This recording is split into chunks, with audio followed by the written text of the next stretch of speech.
그런데 이 영화는 청불 등급을 받았고 그 등급을 받을 정도로 야합니다. 청불 영화 이연봉이라는 범상치 않은 행보.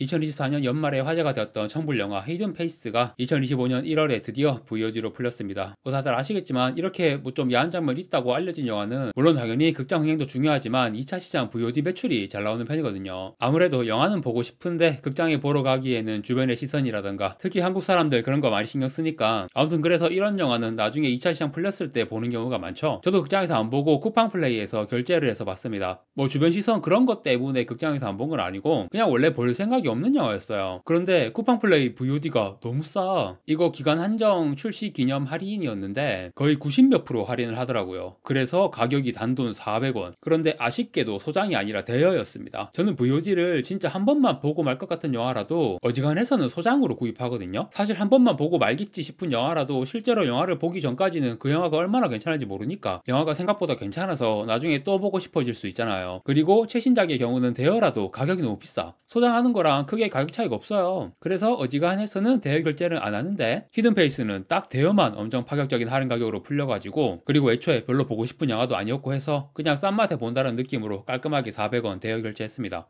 그런데 영화가 생각보다 너무 괜찮아서 나중에 가격이 좀 내려가면 제가 매달 막대한 요금을 지불하고 있는 KT 지니TV에서 장기 혜택 쿠폰이랑 멤버십 할인 좀 받고 해서 소장으로 구매를 할까 생각 중입니다. 이 영화는 재미있을 거라고 예상은 했어요. 이게 리메이크 영화잖아요. 2011년에 넷플릭스로 나온 동명의 콜롬비아 영화를 리메이크한 작품인데 이번에 한국에서 리메이크판 나왔지만 그 전에 여러 나라에서 리메이크가 되었더라고요. 영화를 리메이크한다는 것 자체가 뭐 감독의 연출 역량에 따라 완성도 차이는 있겠지만 그래도 기본적으로 시나리오는 훌륭한 영화라는 거예요. 특히 아이디어의 힘이 강력한 영화들인 경우가 많은데 한국 영화 중에서도 세계 여러 나라에서 리메이크된 영화들이 있잖아요. 대표적으로 오징어 게임 만든 황동혁 감독의 최고 흥행작인 수상한 그녀. 이 영화 시나리오에서 아이디어가 굉장히 좋잖아요. 세계 어디에나 먹힐 만한 흥미로운 아이디어의 작품이라서 그렇게 전 세계 여러 나라에서 리메이크가 되었습니다. 저는 이 영화 리메이크한 나라 중에서 일본에서 리메이크한 작품을 봤는데 타베 미카코 주연으로 만들었어요. 이 리메이크 작품의 감독 연출 역량 자체는 황동혁 감독 수준만큼은 안 될 테지만 그래도 역시 이 아이디어의 힘이란 게 이 일본 리메이크 작품도 진짜 재밌더라고요. 그래서 저는 히든 페이스도 아이디어에 힘이 있는 영화라고 예상을 했고 그리고 이런 장르의 영화를 잘 만드는 김대호 감독 연출이니까 이건 무조건 재밌을 거다라고 예상을 했습니다. 그리고 예상보다 더 좋았고요. 일단 가장 예상을 뛰어넘었던 부분은 좋은 아이디어의 내용일 거라고 예상은 했지만 그 아이디어가 생각보다 더 좋았어요. 제가 이거 원작은 안 봤는데 넷플릭스에 있어서 보려고 하다가 이렇게 아이디어의 힘이 있는 영화는 되도록 정보 없이 보는 게 좋겠다 싶어서 원작은 안 보고 한국판을 바로 봤습니다. 그런데 나무위키의 원작과의 차이점 정리된 거 보니까 원작과 다른 점이 굉장히 많더라고요. 정확히는 원작 아이디어에서 추가된 요소들이 굉장히 많은데 이런 식으로 내용이나 설정을 추가할 때 까딱 잘못하면 원래는 반짝반짝 빛나고 있던 그 아이디어가 덕지덕지 기워진 누더기처럼 되어버릴 수가 있어요. 그런데 이 영화는 추가된 내용과 설정들도 정말 훌륭했다. 이렇게 추가된 요소들로 인해서 내용 자체도 더 흥미로워졌지만 캐릭터들의 매력이 더 업그레이드 된 것 같다는 생각도 들어요. 특히 박지현이 연기한 주인공 캐릭터. 이 영화는 주인공이 3명입니다. 박지현, 송승헌, 조여정. 그런데 출연 비중 자체도 제가 뭐 시간 재본 건 아니지만 세 배우 중에서 박지현 비중이 가장 높았던 것 같고요. 단순하게 생각해도 영화 내용이 초반에는 박지현이 손승헌과 엮이는 내용이 나오고 중반 이후는 박지현과 조효정의 관계가 드러나는 내용이 나오기 때문에 시종일관 박지현이 이 영화 내용의 중심이에요. 그리고 이 영화에서 가장 중요한 요소라고 할 수 있는 배드신의 노출 연기. 물론 이 장면에서 송승헌의 노출도 나오지만 그건 관심 없고요. 아무튼 박지현이 파격적인 노출 연기를 했고 배드신 2번에 샤워실에서 또 알몸이 나오는 장면이 있습니다. 그래서 이 영화는 확실하게 박지현이 중심인 영화다라고 할 수밖에 없습니다. 사실 이 영화가 화제가 된 이유 자체가 박지현 때문이잖아요. 드라마 재벌집 막내 아들에 출연한 이후로 이름보다는 형수님이라는 별명으로 불릴 정도로 인터넷에서 화제성이 크게 높아진 배우인데 그런 배우가 파격적인 노출 연기를 했다고 하니까 당연히 많은 관심을 끌 수밖에 없죠. 이 영화 캐스팅 시점도 그렇고 촬영할 때도 재벌집 막내 아들 방영 전이었으니까 흔히 하는 말로 뜨기 전에 찍은 영화인데 제작사와 감독 입장에서는 이 영화 개봉 시점에 박지현의 지명도와 화제성이 높아진 게 행운이었다고 볼 수 있겠죠. 이 영화는 극장 흥행만으로는 손익분기점을 못 넘겼어요. 하지만 이런 19금 영화 특성상 VOD 매출이 잘 나올 테니까 무난히 손익분기점 넘기고 수익을 낼 거라고 예상이 되고 있습니다. 극장 흥행도 100만 관객을 넘겼는데 손익분기점인 140만에는 도달하지 못했지만 괜찮은 성적입니다. 여러분 지금 한국에서 청불 한국 영화가 거의 사라진 거 아세요? 그나마 나오는 청불 영화도 뭐 조폭이나 살인자 같은 캐릭터 나와서 잔인하고 폭력적인 그런 내용 때문에 청불이지 선정성 높다고 청불받은 영화가 최근 한국 영화계에서는 거의 안 나옵니다. 물론 원래 이런 선정적인 청불 상업 영화가 많이 만들어진 건 아니지만 그래도 1년에 한두 편씩 꾸준히 나오긴 했거든요. 흥행한 영화도 많아요. 특히 사극 장르 쪽으로 많은데 히든 페이스 만든 김대우 감독 영화 음란서생, 방자전, 그 외에 뭐 쌍화점이나 스캔들, 후궁, 제왕의 첩 이런 영화들. 그런데 어느 순간부터 이런 선정적인 국산 상업 영화들이 거의 자취를 감췄고 이렇게 선정적인 내용이 있는 국산 19금 영화가 100만 관객 넘긴 게 아마 2016년에 나온 박찬욱의 아가씨가 마지막일 거예요. 2018년에 상류사회가 100만 관객을 못 넘겼어요. 76만 관객 정도였고 그리고 2022년에 나온 인민을 위해 복무하라 이거는 10만 명도 안 들었습니다. 그러니까 히든 페이스가 100만 관객 넘긴 게 박찬욱의 아가씨 이후 8년 만인 거예요. 그만큼 이런 19금 영화가 한국 영화계에서 거의 소멸했다고 볼 수 있는 상황이고 왜 이렇게 됐느냐? 여러 가지 복합적인 요인들이 있겠지만 특히 지난 몇 년 동안 여성계를 중심으로 꾸준히 목소리를 높였잖아요. 포르노가 아닌 일반적인 콘텐츠에 대해서도 여배우의 노출 장면이나 신체를 선정적으로 묘사하는 장면들이 나오면 이거는 여성 혐오적인 콘텐츠다. 이런 식으로 몰아가는 분위기가 팽배해져서 이 사람들 주장대로라면 지구상에 성인용 콘텐츠는 존재해서는 안 돼요. 여성 인권을 위해서. 하지만 이런 문화 콘텐츠라는 게 원래 인간 삶의 다양한 측면들을 그려내는 거고 성이라는 거는 인간의 삶 혹은 생명 그 자체에서 빼놓을 수가 없는 요소이기 때문에 이 세상에 성인용 콘텐츠가 사라진다는 건 말이 안 됩니다. 그런데 이 대한민국은 점점 그런 말도 안 되는 사회가 되어가고 있다. 그런 상황에서 히든페이스 같은 영화가 나왔다는 거 그리고 100만 관객 돌파를 했다는 거 아주 의미 깊은 일이라고 생각합니다. 스포일러 없이 이 영화에 대해서 좀 더 이야기를 해보자면 역시 아이디어가 굉장히 좋은 영화로 느꼈고 이게 집안에 숨겨진 비밀 공간에 대한 이야기인데 이거는 딱히 스포일러라고 할 만한 내용은 아니고요. 아무튼 이 집안에 숨겨진 공간이라는 설정을 일종의 삼각관계 치정극과 감금이라는 범죄 행위를 엮어서 정말 흥미진진한 스토리로 만들었어요. 집안에 숨겨진 비밀 공간이 소재로 나오는 영화들은 많습니다. 뭐 가장 유명한 작품들로는 데이비 핀처의 패닝룸이나 봉준호의 기생충 같은 작품이 있고 별로 안 유명한 영화 중에서 뉴질랜드 영화 하우스 바운드라는 영화가 있는데 이 영화도 제가 진짜 재밌게 봤거든요. 그 외에도 이 소재로 정말 많은 작품들이 있지만 이렇게 히든페이스처럼 선정적인 장면이 나오는 영화로 만들기에도 적합한 소재이고 이 소재가 가지고 있는 잠재력을 남김없이 발휘해서 정말 흥미롭고 탄탄한 스토리로 만들었다는 생각이 듭니다. 그리고 노출 장면에 대해서 사실 이렇게 노출 장면이 있는 콘텐츠는 불필요한 노출이라고 트집 잡히는 경우가 정말 흔하게 있거든요. 하지만 히든페이스에 대해서는 그런 트집이 거의 없었죠. 영화를 보면 알아요. 트집 잡을 수가 없어요. 그 배드씬 두 장면의 노출이 영화 내용상 꼭 필요한 장면이고 유일하게 샤워실 장면 굳이 트집 잡자면 그 장면에 주요 부위 노출은 불필요했다고 트집 잡을 수도 있을 텐데 뭐 영화가 전반적으로 좋은 반응을 얻고 있는 상황이다 보니까 뭐 눈치를 좀 보면서 그런 찬물 끼얹는 얘기는 안 하는 분위기가 잡힌 것 같습니다. 그리고 이 영화를 박지현이 뜨기 전에 찍었잖아요. 인터뷰 내용을 보니까 뭐 정확하게 이렇게 말한 건 아닌데 아무튼 뭐 어떤 시점에서든 즉 뜨기 전이든 후든 상관없이 히든페이스의 미주 같은 좋은 캐릭터라면 노출 연기할 수 있다 라고 말했어요. 물론 말은 이렇게 하면서 속으로는 이제 다시는 노출 연기 안 해 라고 생각했을 수도 있겠죠. 그런데 저는 이게 진심일 거라고 생각합니다. 이 영화에 나오는 박지현의 노출 연기를 보고 그렇게 느꼈어요. 영화 자체의 반응도 좋고 박지현이 이 영화를 보면서 그 장면들이 스스로 만족스러웠을 거라고 생각합니다. 김대호 감독이 섬세하게 연출도 잘했고 야하고 천박하다는 그런 느낌 전혀 없이 정말 아름답게 나왔거든요. 박지현의 당당한 대표작이 될 수 있을 정도로 정말 좋은 작품이었다고 생각합니다. 제가 앞에서 원래 이 영화를 볼 생각 없었는데 쿠팡 플레이에서 VOD 할인으로 400원밖에 안 하니까 그냥 싼 맛에 보는 느낌으로 봤다고 했잖아요. 사실 영화가 재밌을 거라는 거 예상을 했는데 왜 이 영화에 관심이 없었냐면 시청률 전국 26%, 수도권 30%라는 어마어마한 히트를 기록한 드라마 재벌집 막내 아들을 제가 안 봤습니다. 그 JYP도 드라마는 시간을 너무 많이 잡아먹어서 안 본다고 하던데 저도 같은 이유로 드라마를 잘 안 봐요. 그래도 뭐 오징어 게임, 무빙 이런 히트 드라마는 보려고 하지만 재벌집 막내 아들은 어떻게 하다 보니까 못 봤고요. 그래서 박지현에 대해서도 잘 몰랐고 그래서 히든페이스에서 노출했다고 해도 별 관심 없었습니다. 그런데 히든페이스를 보고 나서 이 배우가 정말 매력있다는 걸 알게 되었고 히든페이스가 쿠팡 플레이에 VOD 400원으로 풀린 게 2025년 1월 10일 금요일이었는데 제가 금요일 밤에 이 영화를 다 보고 나서 마침 극장에 또 한편의 박지현 주연의 청불 영화가 상영 중이라는 사실이 생각이 나서 바로 다음 날인 2025년 1월 11일 토요일에 보러 갔습니다. 그 영화가 바로 동하지만 청불입니다 라는 영화입니다. 히든페이스와 마찬가지로 전혀 볼 생각이 없는 영화였습니다. 무엇보다도 2025년 첫 극장 관람작이었거든요. 뭐 쓸데없는 생각이긴 하지만 그래도 2025년에 처음으로 극장에서 보는 영화는 좀 완성도 훌륭한 작품으로 골라야 하지 않겠나 라고 생각해서 1월 영화 개봉 일정 보니까 로버트 에거스의 노스페라투가 1월 15일 개봉 예정이라서 이걸로 딱 2025년 첫 극장 관람 영화를 정했어요. 그런데 히든페이스를 딱 보고 나서는 아 지금 상영하고 있는 박지현 청불 영화 이것도 봐야겠다 라는 생각이 갑자기 들어서 그냥 다음날 바로 보러 갔습니다. 사실 이 영화를 안 보려고 했던 이유가 이 영화 관련해서 무슨 논란이 있더라고요. 그거랑 관련해가지고 인터넷에 올라온 당사자들의 주장 내용이나 기사들을 읽어봤는데 제가 무슨 가치 판단을 하거나 누가 잘했니 못했니 함부로 언급을 하면 안 되겠다는 생각이 들었어요. 아무튼 뭐 그런 논란을 핑계 삼아서 안 보려고 했던 것도 있기는 한데 히든 페이스를 보고 나서 이 영화도 봐야겠다는 생각이 들었고 논란에 대해서도 신경 쓰지 않는 걸로 하고 보러 갔습니다. 그리고 사실 영화가 개봉 후 평가가 안 좋기도 했어요. 그래서 저는 히든 페이스 보고 나서 그냥 기세로 다음날 바로 극장에 가서 이 영화가 상영하는 상영관 좌석에 앉았는데 좌석에 앉는 순간부터 영화가 진짜 하나도 기대가 안 되는 거예요. 내가 여기 왜 왔지? 난 누군가? 여긴 어딘가? 영화 시작 전에 광고 보고 있는 동안 기대치가 계속 수직하락. 바닥 뚫고 지하로. 뭐 누구나 그럴 테지만 기본적으로 재밌겠다, 기대된다 싶은 영화를 극장에서 돈 주고 보는 게 당연하잖아요. 즉 영화 시작 전에 이렇게 기대치가 없는 경우는 살면서 거의 없었어요. 영화 시작하는 시점에는 나 그냥 돈 벌이러 온 거구나 라는 생각까지 했습니다. 그런데 우리 모두가 다 알고 있죠? 기대치가 너무 높으면 실망한다. 그 반대로 기대치가 너무 낮으면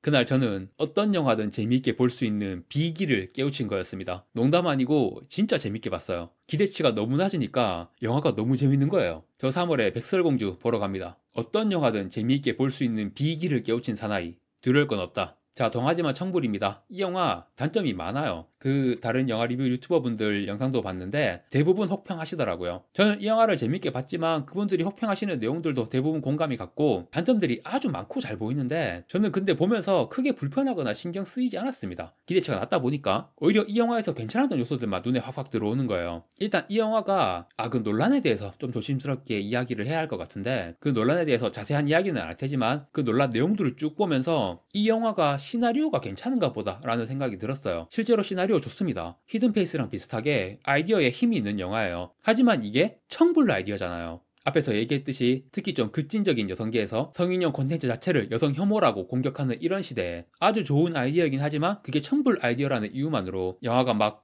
이거 아이디어 좋네 하면서 거침없이 제작 진행이 되기에는 조금 어려운 부분이 있었을 것 같고 이 아이디어가 1+1이에요. 젊은 여성이 공익을 위해서 하루 종일 포르노와 음란물을 봐야 하는 직업을 가지게 된 것, 그리고 어떠한 사정으로 인해서 원치 않는 성인용 웹소설을 써야 하는 상황이 된 것, 이 1+1 구성은 매우 이상적입니다. 이 두 가지 요소의 결합이 딱 적당해요. 퓨전입니다. 퓨전.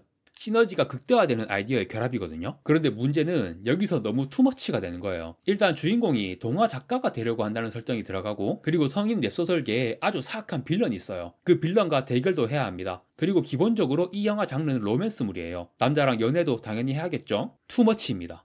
영화 내용이 너무 많은 것을 담으려 하고 있고 이게 이 영화의 가장 큰 단점이에요. 재밌게 봤다고 했지만 영화를 보면서 상영 시간이 길다고 느꼈습니다. 실제로 109분이기 때문에 그렇게 길지는 않는데 그래도 길다고 느꼈어요. 저는 사실 이런 가벼운 내용의 로맨스물은 100분 정도로 상영 시간 끊는 게 적당하다고 생각합니다. 아무튼 영화 내용이 너무 투머치다 보니까 영화 내용에서 재미를 줘야 하는 한 방 한 방이 다 좀 약해요. 빌런과의 대결도 그렇고 로맨스도 그렇고 뭔가 다 약합니다. 그리고 이 영화가 청불이잖아요. 아예 영화 제목에서부터 청불입니다 이러고 있는데 이 영화 혹평하는 리뷰를 보면 청불 아니다 라는 언급이 있더라고요. 그 의미는 이 영화의 수위가 청불이 아니다라는 의미겠죠. 그런데 실제로 이 영화는 청소년 관람물가 등급을 받았습니다. 이런 성적인 소재로 영화를 만들었는데 등급은 청불이 아닌 영화들도 있거든요. 대표적으로 몽정기. 그런데 이 영화는 청불 등급을 받았고 그 등급을 받을 정도로 야합니다. 시종일관 야한 이야기로 내용이 전개되고 성관계 장면도 2번인가 있어요. 정확히 기억은 안 나는데 아무튼 그냥 주요 부위 노출만 없을 뿐이에요. 주요 부위 노출은 없지만 그래도 야합니다. 청불 받을만 해요. 그런데 제가 방금 한 말 주요 부위 노출이 없다는 게 결정적이죠. 야한 것도 한 방이 없는 거예요. 그 장면을 보면 노출 장면이 나오는 게 자연스러운 장면인데 어거지로 노출이 없이 연출했거든요. 궁금한 게 이 영화 만들 때 노출 장면을 넣을지 말지를 제작사가 고민을 했을까요? 그냥 제작 결정된 단계부터 이 영화는 노출 장면 없이 갈 거야 이렇게 정해졌던 건지 아니면 노출 장면 넣을지 말지 계속 고민하다가 결국 안 넣는 쪽으로 결정을 한 건지 그게 궁금하거든요. 일단 영화를 보고 느낀 건 장고 끝에 악수. 고민 엄청 하다가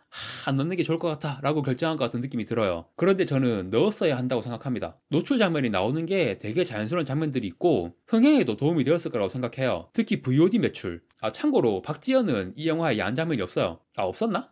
잘 기억이 안 나. 아무튼 야한 장면들은 박지현이 아닌 다른 여배우들이 하고 뭐 전체적으로 내용이 투머치라서 세세한 부분들이 잘 기억도 안 나고 이렇다 할 한방도 없는 영화. 그 외에도 여러 단점들이 있는 영화라고 할 수 있습니다. 그럼에도 저는 이 영화가 재밌었는데 아까 제가 기대치가 너무 낮아서 재미있게 봤다라고 한 건 반은 농담이고요. 그런 기대치와 무관하게 영화가 괜찮다고 느낀 부분들이 있었던 게 사실입니다. 일단 시나리오에서 아이디어의 힘이 확실히 느껴졌고 이게 청불 로맨스 코미디 영화로 정말 좋은 아이디어라고 생각합니다. 그 아이디어의 힘만으로도 어느 정도 재미가 먹고 들어가요. 박지현이 연기한 아이디어한 여주인공 캐릭터도 매력있고, 이 매력적인 여주인공 캐릭터를 그 아이디어 안에 던져 놓으면 재미있는 상황들이 나올 수밖에 없어요. 말했듯이 크게 한 방 터뜨려주는 건 없었지만 소소하게 흥미진진한 상황들이 계속 이어지고 로맨스도 좋았습니다. 남자 주인공이 슈퍼주니어의 최시원인데, 이분도 우리나라에서 아이돌로 정말 길게 활동해온 분이니까 그 긴 활동 과정 동안 몇 가지 논란들도 있고 해서, 그래서 뭐 이 영화에 최시원 나오니까 안 본다 이런 분들도 있는 것 같던데요. 뭐 아이돌 누구를 떠나서 그냥 아이돌 출신 배우 자체를 비토하는 반응도 있는 것 같고요. 뭐 그런 분들이라면 곧 개봉하는 엑소 도경수 주연의 말할 수 없는 비밀, 그리고 트와이스 다현 주연의 그 시절 우리가 좋아했던 소녀, 이런 영화로도 안 보시겠죠. 아무튼 저는 이 영화에서 최시원 괜찮았습니다. 그런데 이런 로코물 남주치고는 되게 아저씨 같은 캐릭터로 나오는데, 그래서 저는 처음에는 남녀 주인공의 로맨스가 없는 내용인가 싶었어요. 뭔가 남주 여주 캐릭터 이미지가 커플로 잘 매칭이 안 돼서. 그런데 뒤로 갈수록 남녀 주인공 캐릭터의 케미가 점점 살아나는데, 전혀 안 어울려 보였던 두 캐릭터의 케미가 점점 살아나는 과정을 보는 것만으로도 로맨스물로서 꽤 재밌습니다. 그런데 그 때문에 아쉬움도 커요. 이 로맨스도 한 방이 없어. 청불 로맨스물이라서 마지막에 두 캐릭터 사이에 찐한 장면이 나왔어야 해요. 그런데 이 영화 내용이 너무 투머치이고 남녀 주인공의 로맨스도 깊이 있는 부분까지 다루지 못합니다. 이 부분이 이 영화에서 제일 아쉬웠어요. 뭐 이 로맨스도 그렇고 야한 장면이 계속 나오는데도 불구하고 제대로 된 한 방이 없다는 거, 이 영화의 가장 큰 단점입니다. 이런 19금 로맨스 코미디 영화, 야한 거 할 때는 제대로 해야 합니다. 그게 이런 콘텐츠의 재미잖아요. 아이디어에 힘이 있는 영화라서 내용 투머치한 거 약간 줄이고 외부적인 논란이 없는 상태에서 야한 것도 제대로 한 방 보여주는 그런 영화로 완성되었다면 충분히 성공할 수도 있었을 것 같은데, 그런 아쉬운 생각이 계속 듭니다. 자, 히든페이스와 동화지만 청불입니다를 연속으로 보고 둘 다 재미있었고, 특히 박지현이라는 배우의 매력을 확실히 알게 되어서 만족스러운 관람이었습니다. 청불 영화 이연봉이라는 범상치 않은 행보, 정말 앞으로가 기대가 되는 여배우입니다. 이연봉을 했으니 3연봉까지?